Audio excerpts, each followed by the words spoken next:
दिल्ली में पिछले कई दिनों से यमुना का जलस्तर बढ़ने से कई इलाकों में बाढ़ के हालात हैं। लोग परेशान हैं, बेबस हैं और मायूसी उनके चेहरों पर साफ दिखाई दे रही है।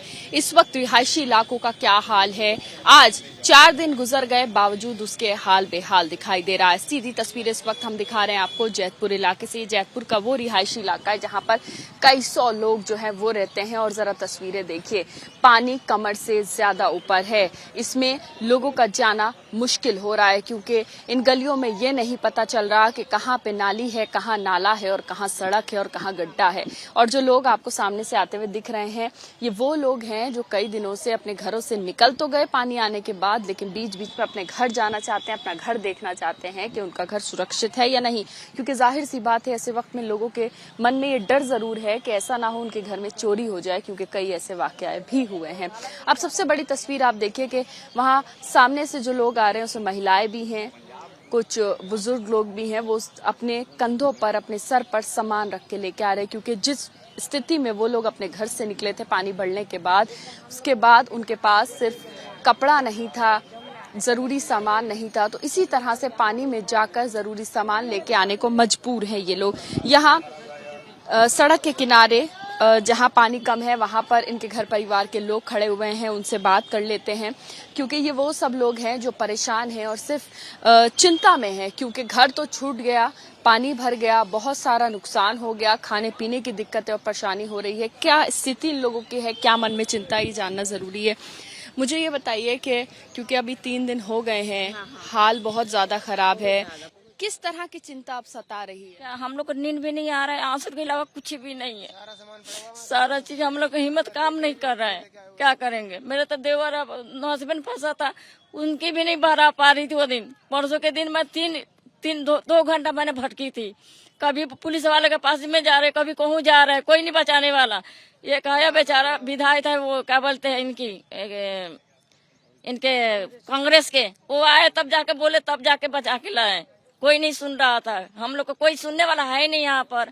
कह रहे ये कर रहे वो रहे, खाली खाने से नहीं होगा ना, हम लोग को तो रहने के भी चाहिए ना। तो खाना भी तो यहाँ के लोग ही दे रहे हैं, खाना भी यहाँ के लोग दे रहे हैं, कोई सुविधा नहीं है सरकार के तरफ से।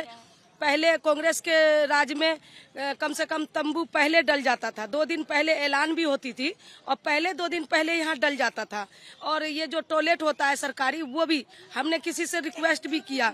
ये आम आदमी पार्टी का एक बोहरा हमारे यहाँ से जीता है, उनसे मैंने ये कहा कि कम से कम ये सुविधा कर दीजिए कि टॉयलेट के लिए इतने परेशान है पब्लिक, इतने परेशान है। लेकिन यहीं का एक मदरसा वाला है मौलाना और स्कूल है, 2 जगह ठिकाना है, वही खाना की मदद की परेशानी हो रही है, मदद नहीं मिल पा रही। आप लोग मुझे बताए खाने पीने के कैसे व्यवस्था? अभी बता रहे कि बाकी लोग खिला दे रहे हैं, घर का खाना तो हम खा रहे हैं, लेकिन टॉयलेट बाथरूम के लिए भी दिक्कत हो रही है। घर के जो सारा सामान था भीग के खराब हो चुके, ID प्रूफ किसी भी चीज हम नहीं निकाल पाए घर से। सिर्फ जान एक कपड़े में जो पहन के निकले हैं वही निकल के पहन आ चुके हैं।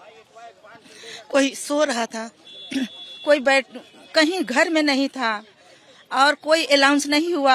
एक दिन पहले हमें अलाउंस कर दिया जाता तो हम अपना कुछ जरूरत के सामान लेके हम निकल गए होते। हमें इस बात से कुछ ज्यादा तकलीफ हो रही है। बच्चों का डॉक्यूमेंट सारा कुछ खराब हो गया। अब बच्चे का क्या होगा? भविष्य खराब हो गया बच्चे का, सब चीज गल गया होगा। अब क्या फायदा है? कुछ भी फायदा नहीं है, सारा कुछ खराब हो गया होगा। नहीं निकाल पाई हूँ। मेरा बच्चा 5वीं क्लास का है, सारा बुक मेरा उसी में रह गया। ID प्रूफ, घर के हर चीज भीग के सारे चीज खराब हो चुके, कुछ भी नहीं बचे, सिर्फ जान लेकर के रोड में खड़े हैं। तो खाना भी मिल रहा है तो खाना भी खाने की हिम्मत नहीं है। सिर्फ अब क्या कहें, सिर्फ हमें घर की ही चिंता लगी हुई है। हम मजबूर हो चुके हैं अपना हर तरह से। हमें अलाउंस कर दिया जाता तो हम अपनी जरूरत का सामान निकाल लिए होते घर से बाहर। यहाँ सबसे बड़ा सवाल यही खड़ा होता है कि जो सत्ता में खड़े लोग हैं, सत्ता में बैठे लोग हैं, उनको शायद इन लोगों के आंसू दिखाई नहीं देते, इन लोगों की परेशानी दिखाई नहीं देती। ये वो लोग हैं जो सिर्फ इसलिए चिंता में है कि उनका घर पूरी तरह से इस वक्त पानी पानी हो गया है, बच्चों का भविष्य दांव पर लग गया है, सारे डॉक्यूमेंट्स जो हैं वो पानी पानी हो गए हैं। अब ये महिलाएं जो हैं वो चिंता में है, परेशान है, क्योंकि आगे क्या होगा, कैसे होगा नहीं पता। सिर्फ एक उम्मीद के साथ यहाँ खड़ी हैं कि पानी कम हो तो अपने घर जा सकें। कैमरा पर्सन हेमंत के साथ मधिया खान, एबीपी न्यूज़, दिल्ली। पत्रकारिता कोई इमोशन नहीं है, ना अपना कोई ज्ञान देना है और ना कोई विचार थोपना है। पत्रकारिता क्या है? पत्रकारिता का मतलब है सही जानकारी इकट्ठा करना और तथ्य बताना। पत्रकारिता आज जितने महत्वपूर्ण दौर में है, शायद पहले नहीं थी। इस दौर से निकलने के लिए सिर्फ सच दिखाने की जरूरत है, वो सच जो आपके हित को आगे रखे। इसलिए अब रात 9 बजे प्राइम टाइम नहीं होगा, ये आपका टाइम है। जगविंदर पटियाल के साथ देखिए पब्लिक इंटरेस्ट 17 जुलाई से सोमवार से शुक्रवार रात 9 बजे सिर्फ एबीपी न्यूज पर।